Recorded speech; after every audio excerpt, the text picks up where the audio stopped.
ሰላም ጤና ይስጥልን። የምትናፈቁ የቻናላችን ቤተሰቦች እንዴት ቆያችሁልን? የ26ኛ ሳምንት የእንግሊዝ ፕሪሚየር ሊግ ጨዋታዎች በዚህ ሳምንት ተከናውነዋል።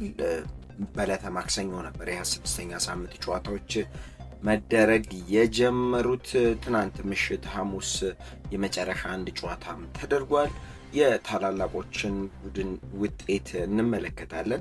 ማንቸስተር ዩናይትድ ነጥብ ጥሏል። ቼልሲም በተመሳሳይ ነጥብ ሲጥል፣ አርሰናልም በተመሳሳይ ነጥብ ጥሏል። ቼልሲና ማንቸስተር ሲቲና ሊቨርፑል ወሳኝ ድሎችን አስመዝግበዋል። የዋንጫ ፉክክሩን በእጅጉን አጓጉኝነቱ በአሁኑ ሰዓት ከፍ ብሏል። ከዚህ በማስከተል ወደ ጉዳዮቻችን እናልፋለን። በቅድሚያ ግን ቻናላችንን ሰብስክራይብ በማድረግ ቤተሰባችንን ያስፉ። ላይክ፣ ሼር፣ ኮመንትም አድርጉን። ሀሳብ አስተያየታችሁልን በኮመንት ሴክሽን ላይ አስቀምጡልን። የተሻለ እንድንሰራ እንድንበረታ ያደርገናል። አብራችሁን ቆዩ። በለንደን ኦሎምፒክ ስቴዲየም ዌስትሃም ዩናይትድ እና ማንቸስተር ዩናይትድ ያደረጉት ጨዋታ 1-1 የተጠናቀቀ ሲሆን በጨዋታው ቀዳሚዋን ግብ ማግኘት የቻሉት ባለሜዳዎቹ ዌስትሃሞች በቼክ ሪፐብሊካዊ ቶማስ ሱሼክ አማካኝነት በ50ኛው ደቂቃ ጎል በማስቆጠር መሪ ሲሆኑ ማንቸስተር ዩናይትዶች መደበኛው 90 ደቂቃ ተጠናቆ በጭማሪ ደቂቃ ላይ በ90 ሲደመር 6 ከብሪያን ኤምቤሞ የደረሰውን ኳስ ቁመተ መልሎ ቤንያሚን ሼሽኮ ማንቸስተር ዩናይትዶችን ከሽንፈት የታደገችውን ጎል በማስቆጠር ጨዋታው ባቻ ውጤት እንዲጠናቀቅ ማድረግ ችሏል። ይህን ውጤትም ተከትሎ ማንቸስተር ዩናይትዶች በ45 ነጥብ በዛው አራተኛ ደረጃ ላይ የተቀመጡ ሲሆን ዌስትሃም የነጥብ መጠናቸውን 24 ከፍ ማድረግ ቢችሉም እዛው 18ኛ ደረጃ ላይ ይገኛሉ። የማንቸስተር ዩናይትድ ደጋፊ ጸጉሩን በማሳደግ የሚታወቀው ደጋፊ 5 ማንቸስተር ዩናይትድ ጨዋታዎችን ካሸነፈ ጸጉሬን እቆረጣለሁ ብሎ ነበር። 4 አሸንፎ የዌስትሃም ዩናይትድን 5ኛውን ጨዋታ እየጠበቀ ባለበት ሰዓት ማንቸስተር ዩናይትድ አቻ በመውጣቱ አሁንም ጸጉሩን ሳይቆረጥ ቀርቷል።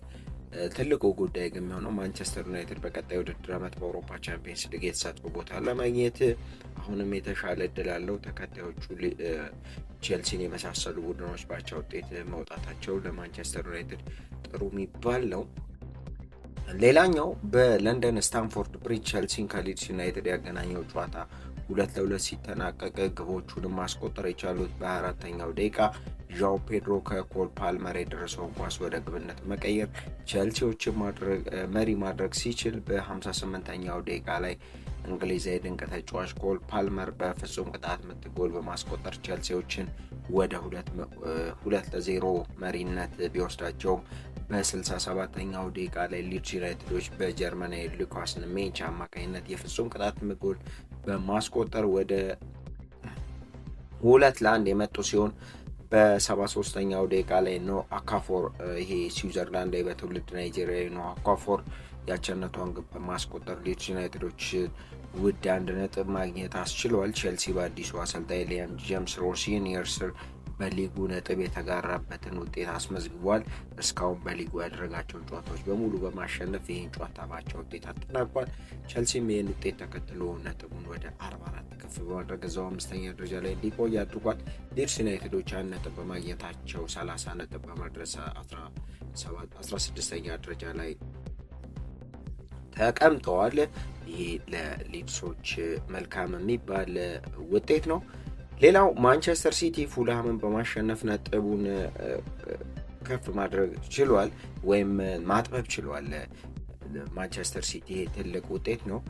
በኢታድ ስቴዲየም ማንቸስተር ሲቲ ፉልሃምን ጋብዞ 3-0 ማሸነፍ ሲችል በ24ኛው ደቂቃ ላይ አንቶን ሴሜኒ ኳስና በረምን በማገናኘት ቀዳሚ ሲያደርጋቸው በ30ኛው ደቂቃ ከአንቶን ሴሜኒ የደረሰውን ኳስ ኒኮ ኦሮዌል ወደ ግብነት መቀየር ሲችል የመጨረሻውና 3ኛውን ጎል በ39ኛው ደቂቃ ላይ ከፊል ፋደን የደረሰውን ኳስ ኖርዌይ ግዙፍ አጥቂ ኤርሊንግ ብራውት ሃላንድ ወደ ግብነት በመቀየር ማንቸስተር ሲቲዎችን አሸናፊ ማድረግ ሲችል ይህን ውጤትም ተከትሎ ነጥባቸውን 53 በማድረስ ሊጉን ከሚመራው አርሰናል የ4 ነጥብ ልዩነት ብቻ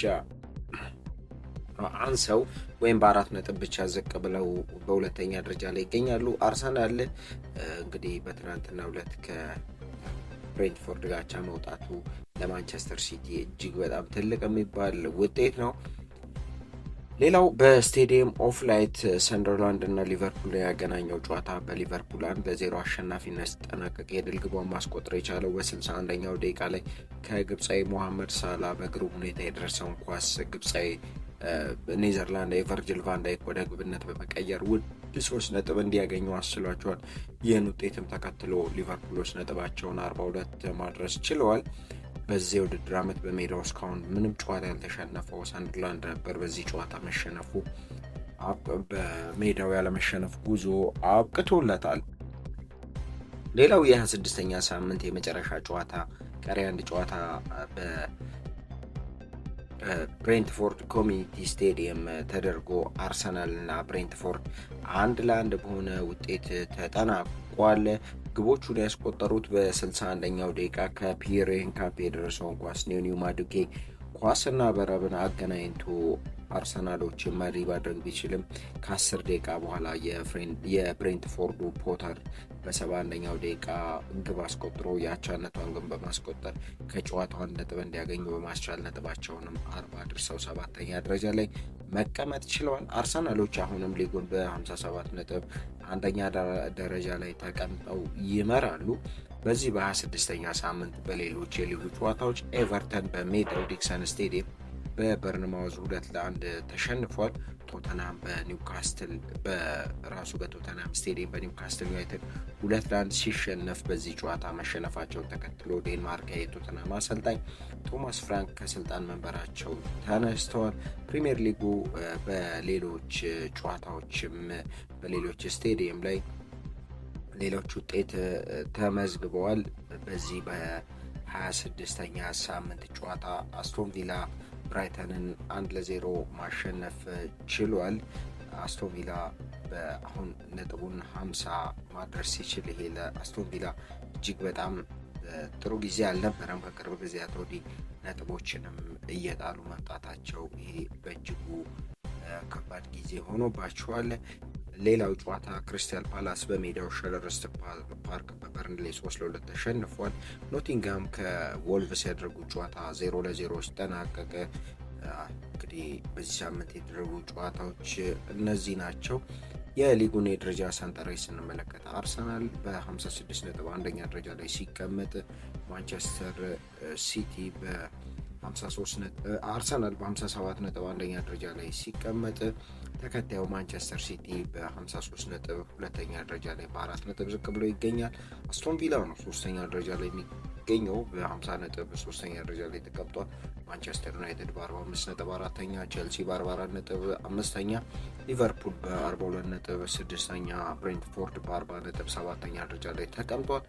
በወራጅ ቀጠናው ላይ ዌስትሃም ዩናይትድ በ24 ነጥብ 18ኛ ደረጃ ላይ ሲቀመጥ በርንሌ ነው 19ኛ ደረጃ ላይ በ18 ነጥብ መቀመጥ የቻለው።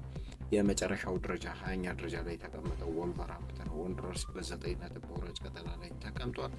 የከፍተኛ ግብ አስቆጣሪዎቹን ስንመለከት ኖርዌይ ኤርሊንግ ብራውት ሃላንድ በ2 ጎሎች ከማንቸስተር ሲቲ እየመራ ሲገኝ፣ ብራዚላዊ ብሬንትፎርድ ድንቅ አጥቂ ኢጎር ቲያጎ በ17 ጎሎች ይከተላል። ሌላው የማንቸስተር ሲቲው ጋናዊ ተጫዋች አንቶኒ ሴሜኒዮ በ13 ጎሎች፣ ሁጎ ኢኪቲኬ እና ዶሚኒክ ካልቨርት ሊዩን በ10 ጎሎች በመያዝ ተከታትለው እየመሩ ይገኛል።